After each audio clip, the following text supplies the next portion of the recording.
আমাদের জনগণ জানে নামাজ ফরজ, কিন্তু জনগণ জানে না জিহাদ ফরজ। জনগণ জানে রোজা ফরজ, কিন্তু জনগণ জানে না দিন প্রতিষ্ঠা করা ফরজ।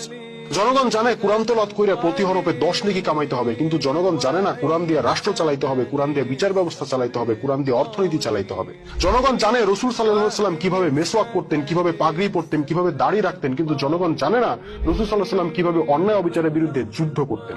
জনগণ জানে রাসূল সাল্লাল্লাহু আলাইহি ওয়াসাল্লামের পকেটে সবসময় মেসওয়াক থাকতো, চিরুনি থাকতো, কিন্তু জনগণ জানে না রাসূল সাল্লাল্লাহু আলাইহি ওয়াসাল্লামের কোমরে সবসময় তলোয়ার থাকতো।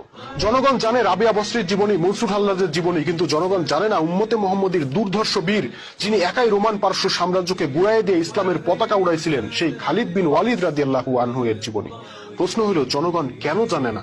বাংলাদেশের আলেমদেরকে আজ হোক আর কাল হোক এই প্রশ্নের জবাব দিতে হবে। তাদেরকে বলতে হবে তারা কেন ইসলামের আরামদায়ক বিষয়গুলা খুব জোর দিয়ে প্রচার করলো, জনগণকে মুখস্থ করায় ফেললো, কিন্তু কষ্টকর বিষয়গুলা গোপন করে রাখলো। ইসলাম নিয়ে জনগণের সাথে তারা এই লুকোচুরিটা কেন খেললো? জবাব তাদেরকে দিতেই হবে।